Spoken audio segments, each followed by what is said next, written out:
just interesting. We'll see that happen sometimes. It's something I like that's everything. Okay.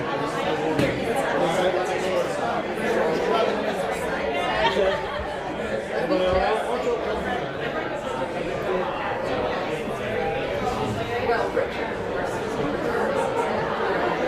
Thank you all. Will you count down? Okay.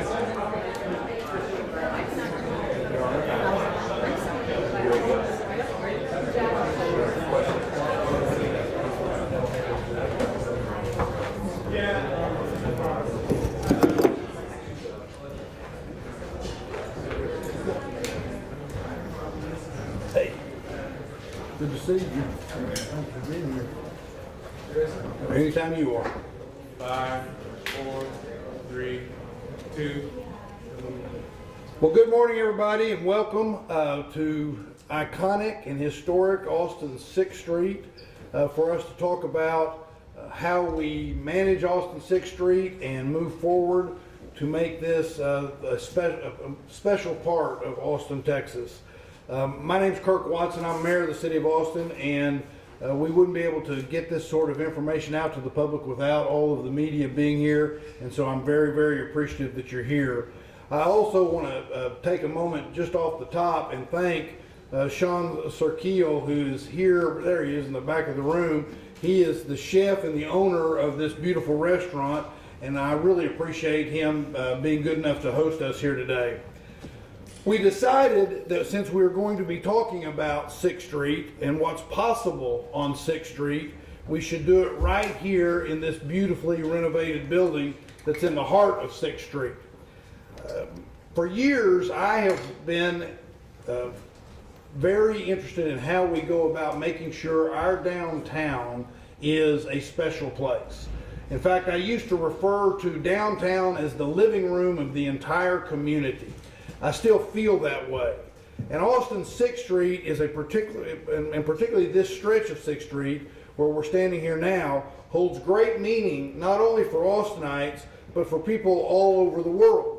If you continue with the idea that downtown is the living room of the entire community, this is that corner of the living room where everyone gathers and we listen to people, we sing together, where it's a special part of our living room.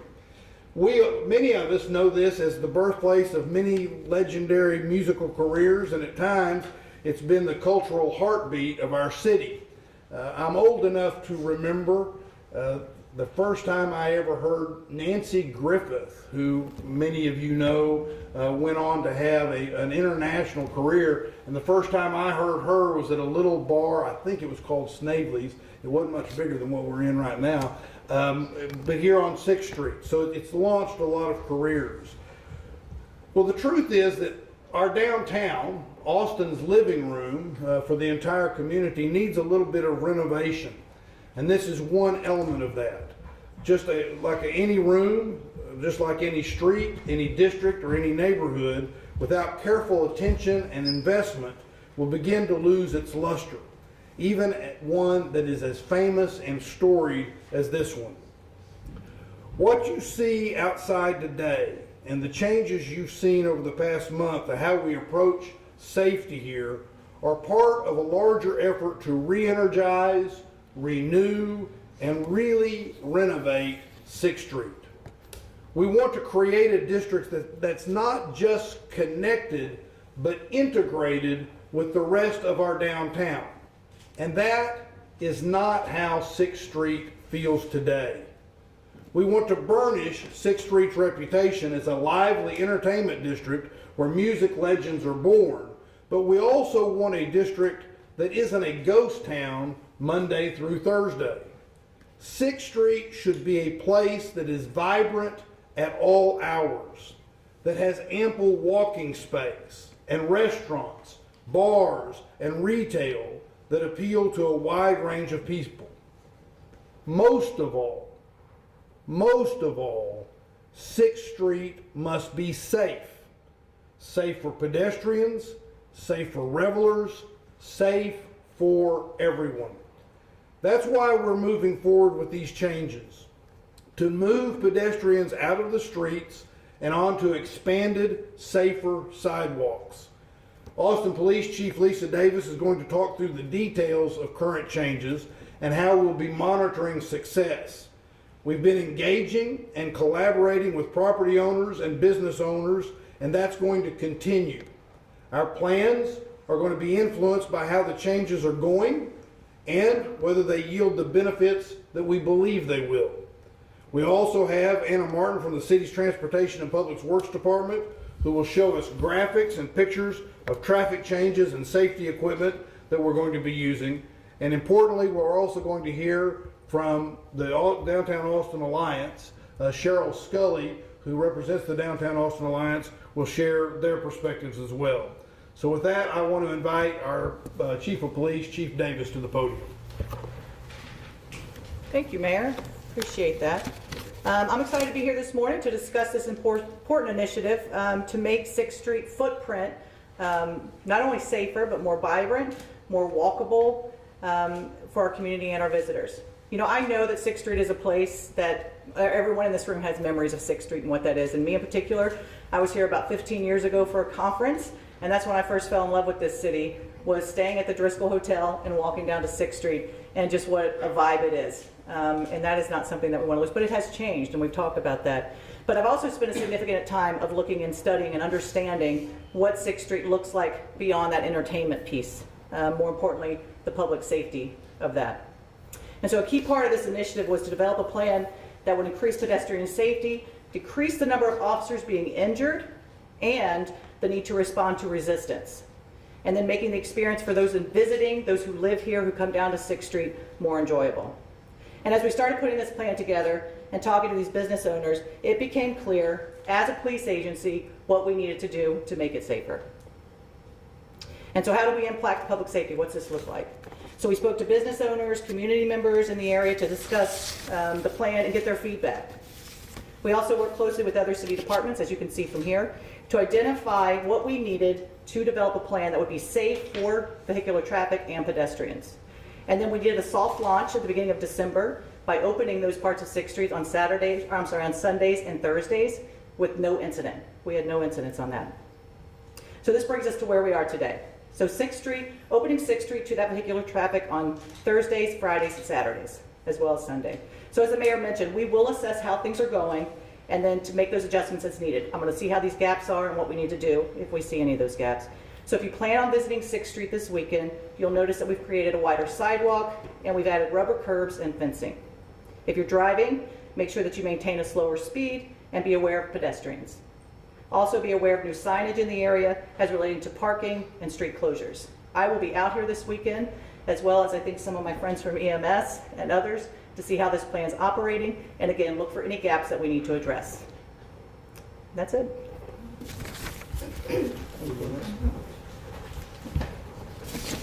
Thank you, Chief. My name is Anna Martin, Assistant Director with the Transportation and Public Works Department. As you can see outside on 6th Street, here in front of Parkside, city staff have installed rubber curbs and white flex posts between Brazos and Red River Street to separate the widened sidewalks from the vehicular lanes and prevent traffic from crossing into the pedestrian areas. This week, city teams will also install some fencing right behind those rubber curbs. This fencing is designed to prevent pedestrians on the sidewalk from entering the street and on the sidewalk in the street and in areas between intersections. The changes we've made to the street space allow our public safety partners flexibility to ensure everyone's safety on weekend nights in this area. Importantly, the changes also allow us to connect this area of 6th Street into the network of downtown Austin. People are moving around downtown differently than they did 10 or 20 years ago. If you come downtown now at any time of the day, you will see people getting around by walking, biking, riding scooters, driving, or on the bus. We are designing streets downtown that get all of these people where they need to go safely. The widened sidewalks and added pedestrian space you see here on 6th Street help us achieve that mobility goal to make this a street that functions for our community, not just on weekend nights, but 24 hours a day, 7 days a week, and 365 days a year. Thank you. Cheryl, yeah, please. Good morning. My name's Cheryl Scully, and I am here on behalf of the Downtown Austin Alliance as a board member and chairwoman of the Public Space Experience Committee, also known as the Safety Committee. We spend a tremendous amount of time working on how we make downtown safer and cleaner for our residents and for the visitors, the thousands of visitors that come to Austin each year. So we are in support of these changes. I do want to compliment the mayor, Mayor Watson, our Chief Davis, and the transportation staff who have put together a plan that will be flexible enough to adjust as we experience and open up 6th Street again.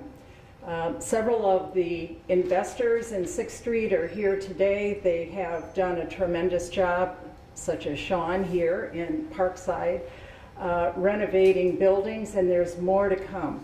But we have work to do to make sure that downtown is clean and safe, not just outside of 6th Street, but here on 6th Street as well. So our committee focusing on safety supports what the chief has recommended. We know they're putting together a task force to interdepartmental to study the issues and make sure that from all aspects, not just from policing, but from all safety aspects, transportation as well as code enforcement, and legally what we can do to make 6th Street even better. It's historic. We know that it's important to the community, but it needs some work, and I think we all agree with that. So on behalf of the Downtown Austin Alliance, we're here to say we support what the city is doing. We wish them well, and we're glad to be a partner with the city on this project. Thank you. Thank you. With that, we'll be happy to, we've got others that can field questions, of course, including our chief of EMS and others that can answer questions. So feel free to ask us about where we're headed. Mayor, how does it make it safer for people? It makes people with traffic on 6th Street, especially in light of what happened. Well, I'm going to let the chief take on some of the technical questions and what we saw in the work.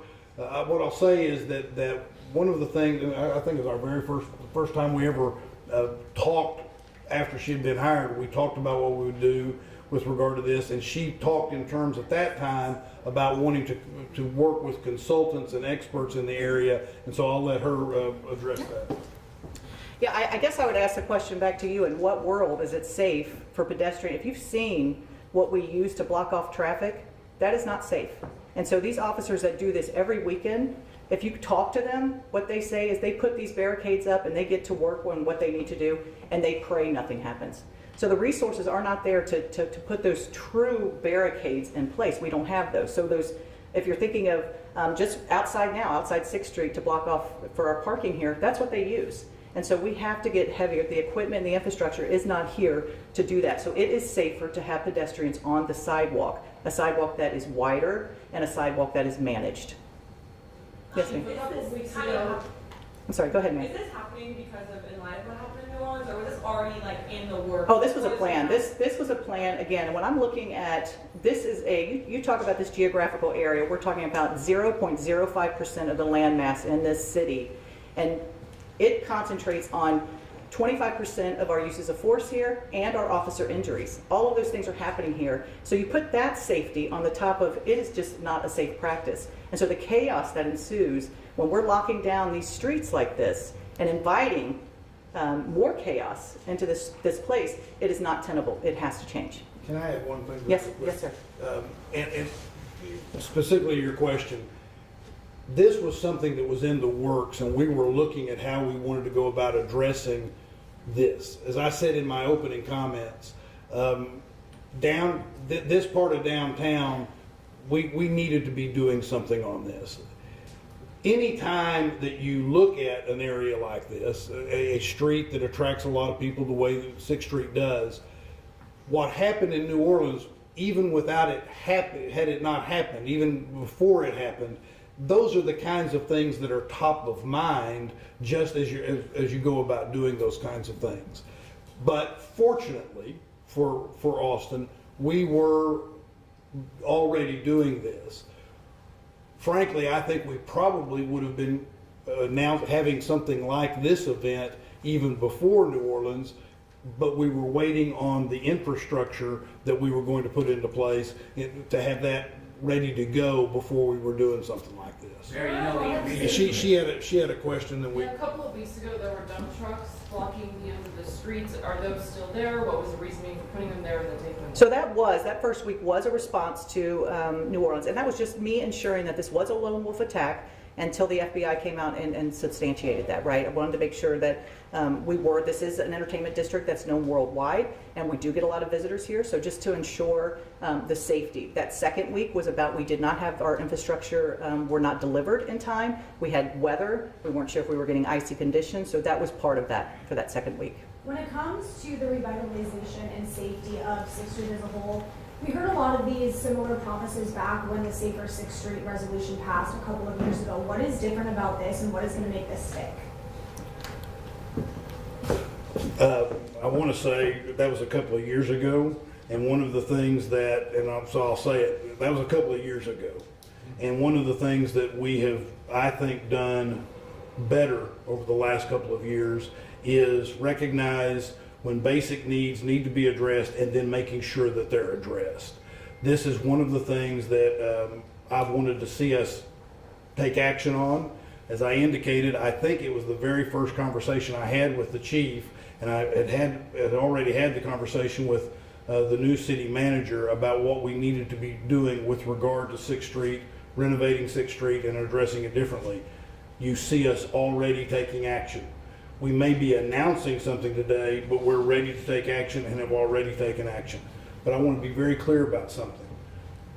We are also going to monitor what's going on because we want to make sure that it's achieving the goals we want it to achieve. You have a very forceful, dedicated chief that is looking to make sure it does that. But in addition to that, we will be looking for unintended consequences. And we're dealing with a lot of people in a very specific area, as she has pointed out. So not everything's going to be perfect. And there will be things that you'll see, there'll be things that I see, others will see, and we'll say, well, that's not exactly what we would have wanted. We'll see if we can make changes in those kinds of things. You also see that she's very focused on how she approaches things. So for example, the answer that she just gave to the past question, there will also be things happen out in the world that will influence things we do for that weekend or maybe a couple of weekends so that we can monitor how things go.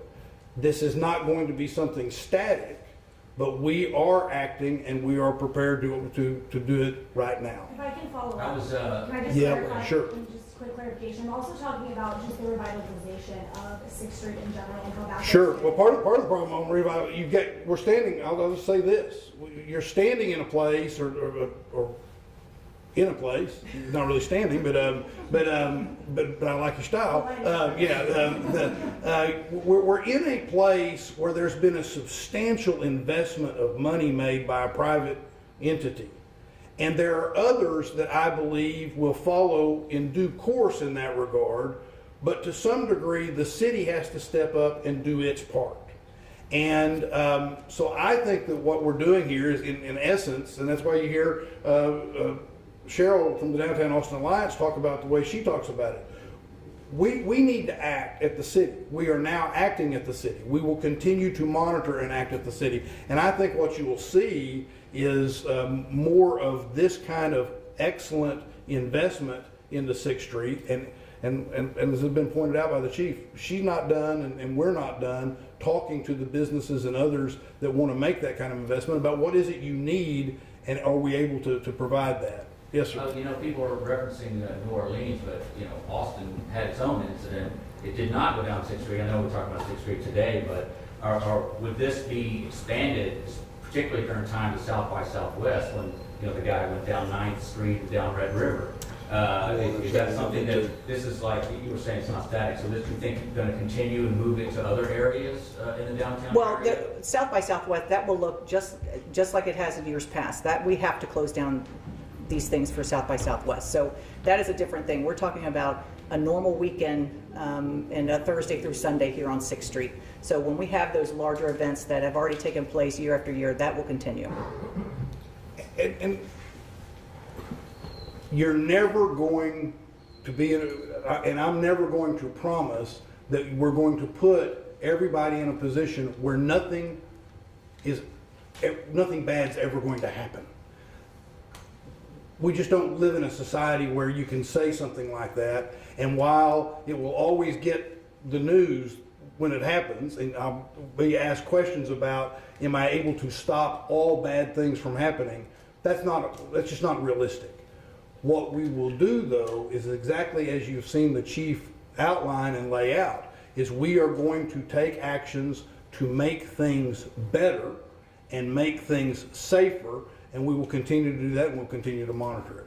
Before we do, one more question. Yes, sir. Maybe also the chiefs, you've been talking a little bit about the streetscape, the roadways. Just in terms of like staffing, the presence down here, the resources down here, is that changing much, or is that still going to look about the same? So when you look at the resources that we've spent down here, we're talking millions of dollars a year that we spend on this small little footprint. And so when we make these changes and we make it safer by putting people back on the sidewalks, and we're managing that, we are going to be able to move resources. Downtown, and the mayor, he's correct, he had a very candid conversation with me in my interview process about downtown. And how downtown goes, your whole city goes. That's the importance of it. And I understand and I recognize that. So the resources that we use here in this small geographical area, we have got to get control of. And those resources are resources that we can use in other parts of this city. Chief? From an EMS perspective, we do continue to expand our resources here downtown. As some of you may remember, in this past budget year, we were given some funding to increase our overall presence in the entertainment district, which includes a combination of the use of motorcycle medics, as well as additional resources that can really focus in on what's happening here on 6th Street. We do recognize that during times when the bars are open during entertainment, that there is an uptick in the number of medical emergencies here in this area. And in an effort to try to keep that from stripping those resources from elsewhere in the city, we've added additional vehicles, trucks, paramedics that are stationed downtown starting at the beginning of this month, that are focused solely on that, so that those other ambulances and other resources that are out in the community can focus on the remainder of the community. We're also working very hard to expand our presence with our mental health paramedics. In the past year, we've more than doubled the number of mental health paramedics, including adding one to EMS Station 6, which is Fire Station number 1, as well as EMS Station 17, which is over by the Deep Eddy Pool, so that we really can have a holistic approach to how it is that we respond to the various medical emergencies here in downtown. Stephen Truesdale, Fire Marshal. So from the fire department's perspective, one thing that we can do is modify our response for these large events. And because we have the large fire trucks, we also have smaller squad or pickup style vehicles and even ATVs that we can use to respond in this area because of the congestion. And also from our perspective, as far as safety, code enforcement is important. So we do have our special events group, and we do night inspections down here to maintain the overall safety within the buildings as well as on the street. You want to close with anything? No, you bet, sir. Well, at least she has my back. Yeah, she got my signal. That's right. Well, thank you all for being here. I will tell you, this is an exciting and important moment for Austin and for our downtown. Taking this kind of direct action with this sort of leadership is going to make a big difference. And as we indicate, we'll continue to monitor it and continue to report back. So thank you all very much for being here. Sean, thank you for having us here, for what you do for our city. We deeply appreciate it. So thank you all. Thank you, Mayor.